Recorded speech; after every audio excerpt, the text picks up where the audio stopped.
Kalau pemirsa, dokumen kependudukan Suci Pujastuti menjadi bungkus gorengan viral di media sosial. Sementara itu kenaikan harga sembako terjadi di penghujung tahun. Bersama saya Aprilia Putri. Dan saya Ajat Ratma, Anda menyaksikan MNC News Now.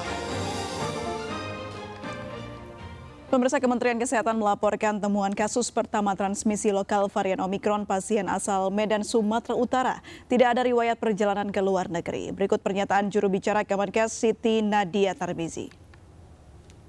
Sampaikan adanya satu kasus transmisi lokal Omikron di Indonesia, sehingga hingga hari Selasa 28 Desember terdapat 47 kasus konfirmasi positif Omikron di Indonesia, di mana 46 kasus adalah kasus import dan satu kasus transmisi lokal. Yang terbaru adalah kasus laki-laki usia 37 tahun yang tidak ada riwayat perjalanan ke luar negeri dalam beberapa bulan terakhir ataupun kontak dengan pelaku perjalanan luar negeri.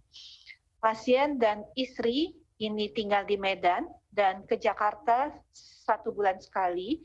Dan dari data yang ada, mereka tiba di Jakarta pada tanggal 6 Desember yang lalu. Kemudian tanggal 17 Desember sempat mengunjungi salah satu restoran di SCBD, dan pada tanggal 19 Desember melakukan tes antigen yang dinyatakan positif dikarenakan yang bersangkutan berencana untuk kembali ke Medan.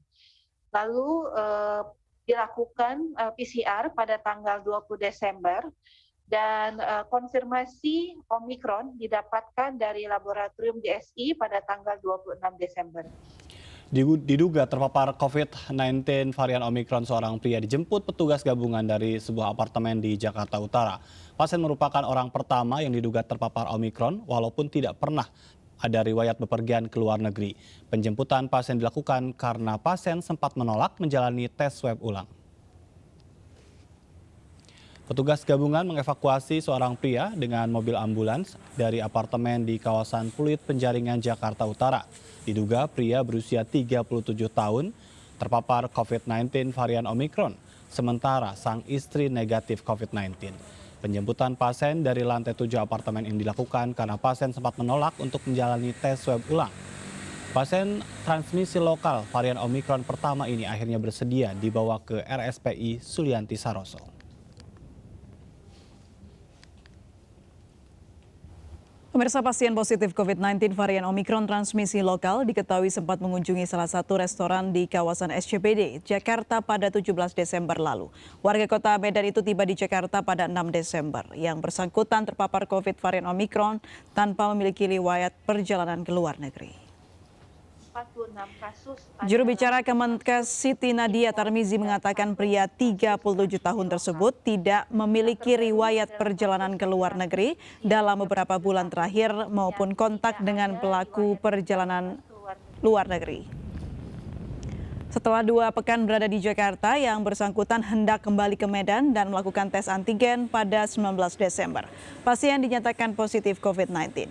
Kemudian berdasarkan pemeriksaan WGS pada 26 Desember dipastikan yang bersangkutan terpapar varian Omikron.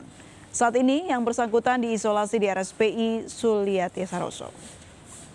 Dinas Kesehatan DKI Jakarta sedang melakukan tracing di tempat yang pernah didatangi pasien, yakni restoran di kawasan SCBD serta sekitar tempat tinggalnya.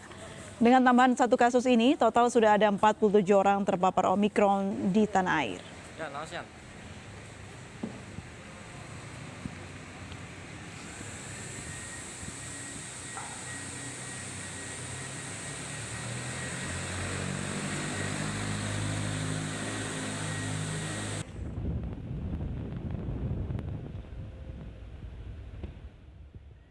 Setelah sempat dijemput petugas gabungan dari apartemen di kawasan Jakarta Utara, pasien pertama yang diduga terpapar Omikron transmisi lokal saat ini menjalani isolasi di RSPI Sulianti Saroso. Dan untuk informasi terbaru sudah ada Revika Sibarani di RSPI Sulianti Saroso. Revika, bagaimana proses isolasi pasien pertama transmisi lokal Omikron di RSPI?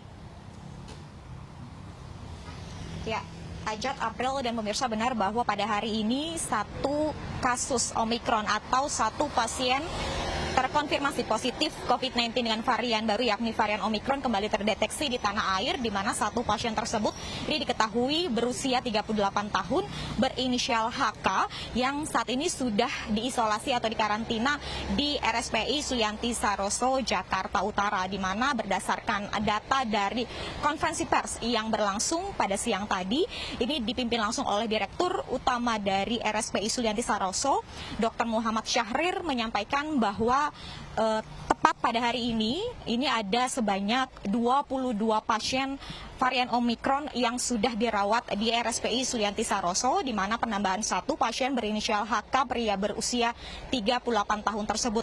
Di mana tadi ketika kami menanyakan terkait kondisi dari pria tersebut, ini memang dalam kondisi gejala ringan, artinya tidak membutuhkan bantuan dari oksigen, namun hanya bantuan dari infus saja.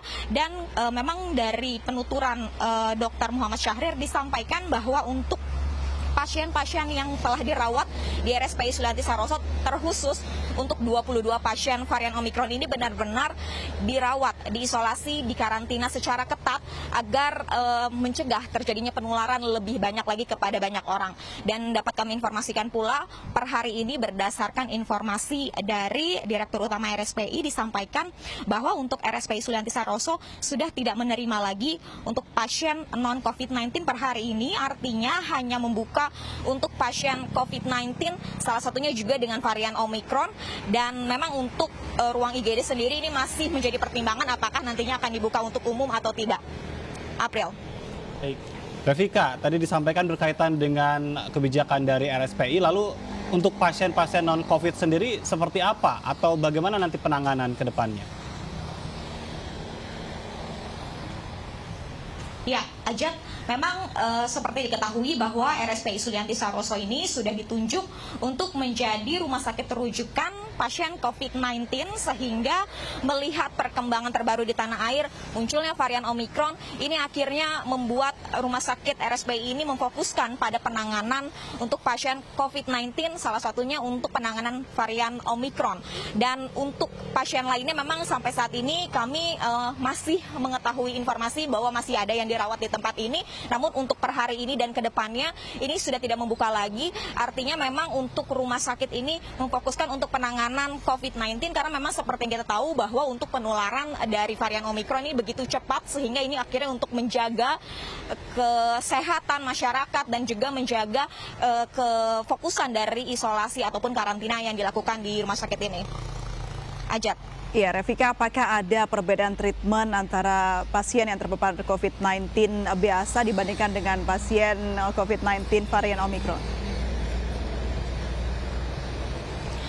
Ya, April, berdasarkan juga tadi konferensi pers yang disampaikan oleh Dirut RSPI Sulianti Saroso, memang dikatakan untuk gejala yang ditunjukkan satu pasien ini memang terbilang ringan begitu, tidak menunjukkan gejala bahkan.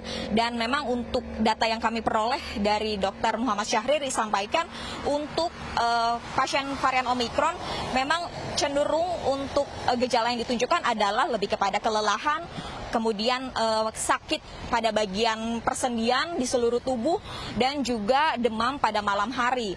Namun untuk flu begitu atau batuk-batuk ini memang tidak terlalu terlihat, ataupun seperti hilangnya penciuman ataupun indera perasa ini memang tidak seperti varian Delta, ini tidak terlihat begitu mencolok pada varian Omikron. Deta.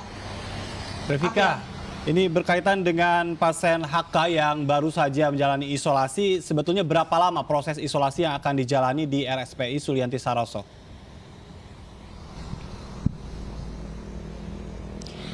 Ya, Ajat, untuk berapa lama untuk proses isolasi yang akan dijalani oleh satu pasien baru untuk transmisi lokal yakni berinisial HK, ini memang kami sampai saat ini masih belum mengetahui, tergantung dari situasi kesehatan, kondisi dari kesehatan dari HK sendiri. Kalau memang sudah memungkinkan untuk benar-benar negatif dari positif COVID-19 begitu, nantinya juga akan diperbolehkan untuk pulang. Namun sampai saat ini juga pihak dari rumah sakit memfokuskan untuk masa pemulihan kesembuhan dari satu pasien HK, sehingga nantinya ketika memang sudah diperbolehkan pulang ini benar-benar tidak membawa virus begitu kepada setiap orang yang ditemui. Baik, terima kasih Revika Sibarani melaporkan langsung dari RSPI Sulianti Saroso, Jakarta. Selamat bertugas kembali. Kita ke informasi lain, pemirsa, seseorang pasien COVID-19 varian Omikron lolos dari karantina di Wisma Atlet Jakarta. Pasien ini merupakan imported case atau pelaku perjalanan internasional dari Inggris. Pasien sempat bepergian bersama keluarga. Menteri Kesehatan Budi Gunadi Sadikin menyatakan 1 orang pasien COVID-19 varian Omikron lolos dari karantina. Budi menyebutkan pasien merupakan imported case atau pelaku perjalanan internasional dari Inggris. Pasien imported case adalah seorang perempuan. Pasien sempat dinyatakan positif COVID-19 pada tes pertama. Pasien lalu melakukan tes pembanding dan hasilnya negatif COVID-19. Ia pun lantas mendapatkan izin isolasi mandiri di rumah oleh Dinkes DKI Jakarta. Namun setelah 5 hari isolasi, hasil genome sequencing menunjukkan ia positif varian Omikron. Pasien sempat bepergian bersama keluarganya. Menkes Budi Gunadi Sadikin menyatakan pasien telah negatif Omikron, termasuk keluarganya. Lagi yang bersangkutan, kita tes lagi seluruh keluarganya dia di rumah itu dan alhamdulillah sudah negatif. Tapi ini pelajaran buat kami, sekarang aturannya kami akan ubah. Kalau tes satu positif, tes kedua negatif, harus ada tes ketiga. Sementara Menko Marves Luhut Binsar Panjaitan menyatakan, kasus lolos karantina Wisma Atlet menjadi pelajaran seluruh dinas kesehatan daerah. Tidak ada dispensasi lolos dari karantina bagi seluruh penumpang dari luar negeri. Masyarakat dapat beraktivitas lebih banyak pada penghujung akhir tahun 2021 ini. Dan ekonomi dapat bergerak pulih dengan cepat. Saya mengajak seluruh masyarakat Indonesia untuk tetap menjaga, saya ulangi, untuk tetap menjaga agar kasus tetap rendah dan tidak terjadi gelombang baru. Dengan terus disiplin menjalankan protokol kesehatan. Atas kasus ini, pemerintah menyatakan akan menerapkan wajib tes ketiga bagi pasien yang memiliki 2 hasil tes yang berbeda. Dari Jakarta, Nastasya Frina, Tri Julianti, dan Irfandi, iNews melaporkan. Pemirsa, kebijakan mikro lockdown diterapkan bagi daerah jika terjadi penularan COVID-19 periode liburan tahun baru. Upaya ini dilakukan untuk mencegah penyebaran lebih luas. Menteri Dalam Negeri Tito Karnavian mengatakan sebenarnya mikro lockdown sudah diterapkan dari periode pembatasan sebelumnya, yaitu dalam aturan pemberlakuan pembatasan kegiatan masyarakat atau PPKM Mikro.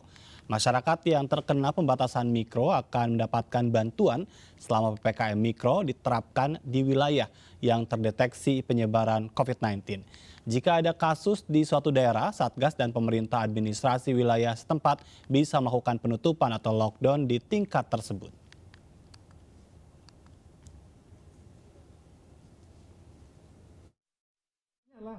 Rekan-rekan kepala daerah, gubernur segera merapatkan dengan para bupati wali kota. Kemudian dengan TNI Polri, Forkompinda yang lainnya. Kuncinya di situ. Setelah itu kepala daerah tingkat 2 melakukan rapat lagi di tingkat 2 untuk membuat strategi sesuai guidance dari Bapak Menkes dan dari kami. Surat edaran sudah kita keluarkan, inmen keluarkan, itu semua harus bisa dilaksanakan, direalisasikan. Kuncinya di sana. Yang mudah-mudahan saya semuanya bisa kita lalui dengan aman. Pemirsa, kami akan segera kembali usai jeda berikut, tetaplah di MNC News.